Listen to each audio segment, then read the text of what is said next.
Terima kasih Datuk Seri Yang di-Pertua.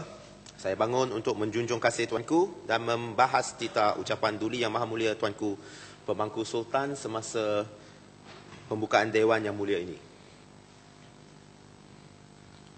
Dalam perkara ke-48 dan ke-49, Tuanku bertitah setiap kerajaan bertanggungjawab membangunkan negeri, meningkatkan ekonomi dan menjaga kesejahteraan rakyat. Kegagalan pemimpin akan diadili rakyat ketika di dunia dan ketika di akhirat nanti tanggungjawab ini akan diadili oleh Tuhan. Pemerintahan yang adil akan dilimpahi rahmat dan mendapat keberkatan. Saya cukup bersetuju dengan titah Tuanku tersebut. Sesebuah kerajaan tidak boleh berbangga sekiranya ia hanya tahu menjana kekayaan. Tetapi ia perlu juga tahu cara menggunakan kekayaan itu untuk memastikan kesemua rakyatnya mendapat bahagian dalam kekayaan itu secara saksama. Datuk Seri Yang di-Pertua, dalam kajian Oxfam 2014, ada melaporkan 85 individu terkaya dalam dunia ini memiliki atau mengawal jumlah aset yang lebih kurang sama dengan jumlah aset 50% penduduk dunia yang termiskin, atau lebih kurang 3.5 bilion orang. Oxfam adalah sebuah konfederasi 17 organisasi yang bergerak di lebih 90 negara di serata dunia dalam usahanya membantu golongan miskin. Manakala dalam laporan United Nations University pula melaporkan bahawa 1% individu paling kaya dalam dunia ini memiliki lebih kurang 40% aset global pada tahun 2000. Di Amerika Syarikat pula, PolitiFact, sebuah gabungan pemberita dan penyunting media bebas, pula mendapati dalam kajiannya 400 orang terkaya dalam Amerika Syarikat mengawal kekayaan yang sama nilainya dengan separuh rakyat termiskin di Amerika Syarikat.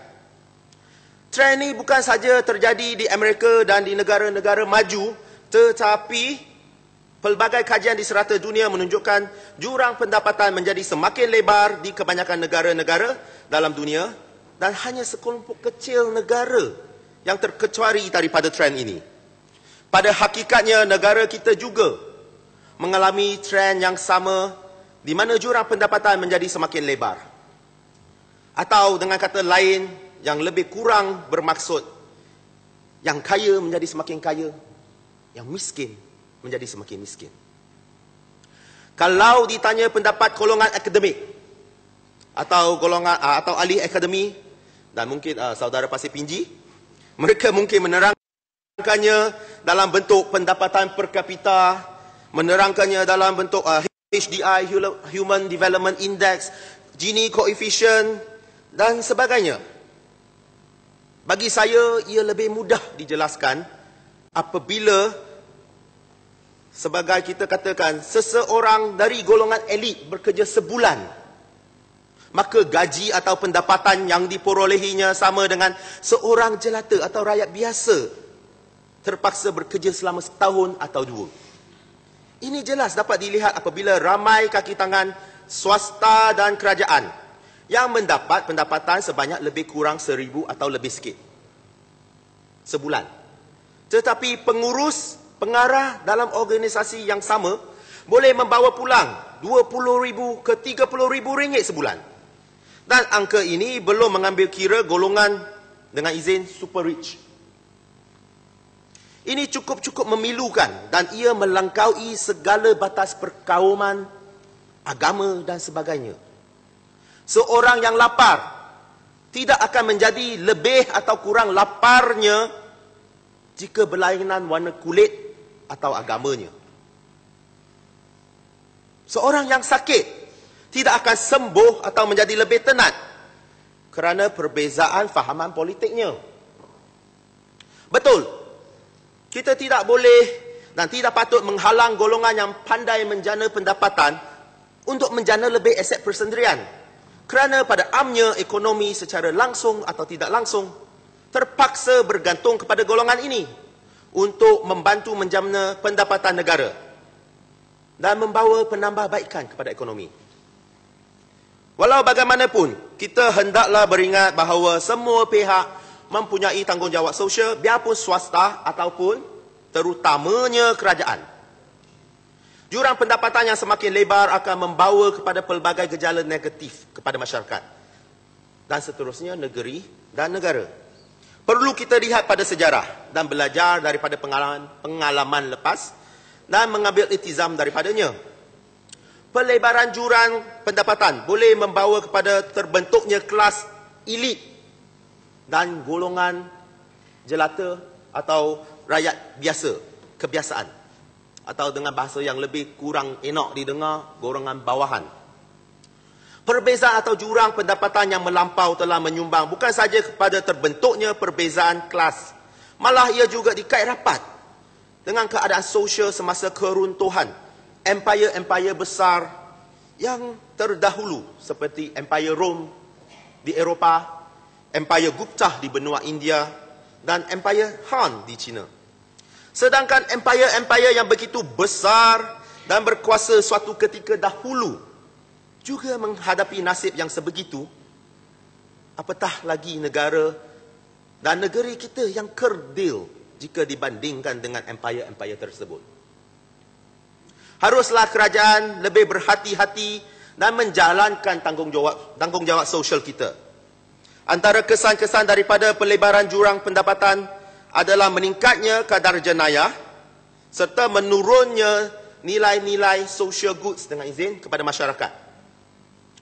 Kajian-kajian menunjukkan lebih tinggi perbezaan ekonomi atau perbezaan pendapatan, maka lebih rendah purata jangka hayat, menurunnya status wanita, bertambah ketidakpercayaan kepada orang yang tidak dikenali, malah penurunan daya saing ekonomi, serta pengurangan hak cipta yang didaftar.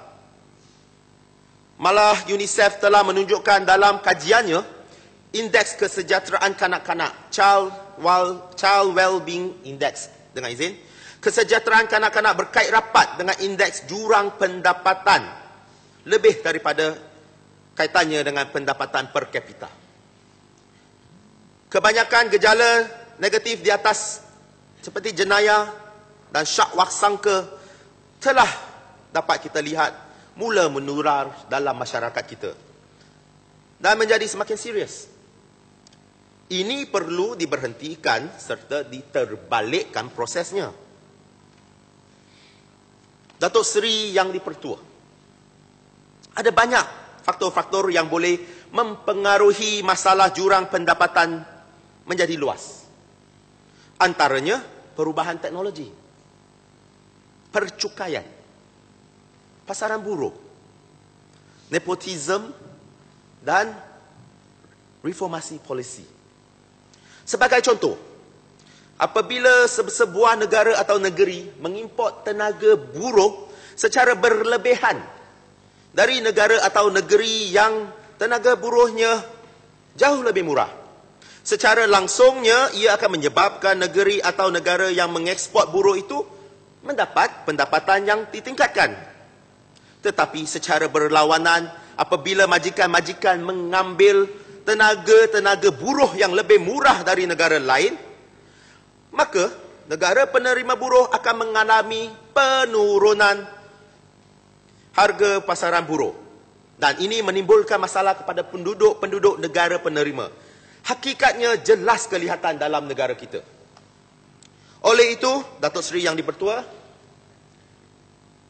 saya syorkan beberapa langkah yang harus diambil oleh Kerajaan Negeri Perak dalam menangani masalah pelebaran jurang pendapatan di negeri kita yang tercinta ini, selaras dengan titah tuanku bahawasanya menjadi tanggungjawab kerajaan untuk membawa kesejahteraan kepada rakyatnya.